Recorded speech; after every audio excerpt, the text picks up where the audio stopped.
Disturber of the Peace by William Manchester. Overview.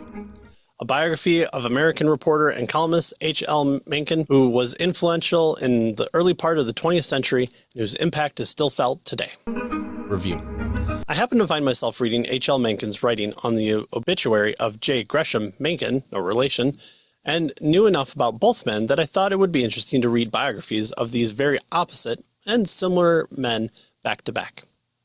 Since I knew less about H.L. Mencken, I figured I'd start with him. This is a part of what H.L. said about J. Gresham that he did in his eulogy. The Reverend J. Gresham Mencken, D.D., who died out in North Dakota on New Year's Day, got, on the whole, a bad press while he lived, and even his obituary did much less than justice to him.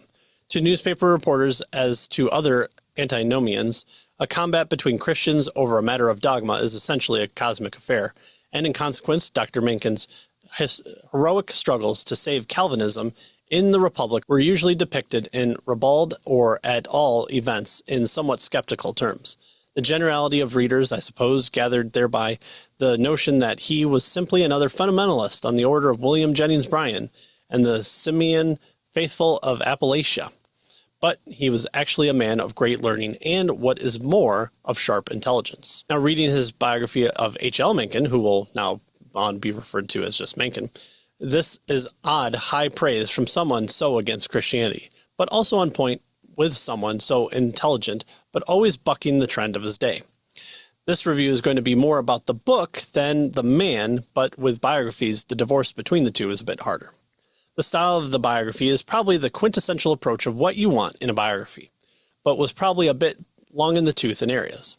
As Mencken was a pressman, the access to his writings are way more available than someone not so much in the spotlight.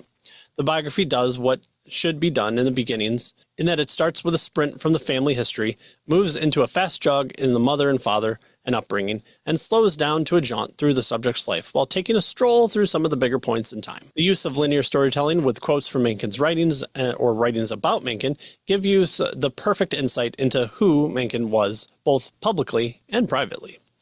Although the author doesn't hold back to showing Mencken's faults, both what Mencken would agree about himself and what others, and what having an outside perspective allows ones to see. The biggest negative is this book is the section on the Scopes monkey trial. It's clear Mencken played a key role in it and is known for being a part of it. However, during this section, Mencken almost disappears and becomes more of an eyewitness before leaving the scene for several pages. If you want to know more about the Scopes monkey trial, I guess the author figured the reader would want a lot more detail. But there is so much writing from and about Mencken, there are times when the book tends to slow down.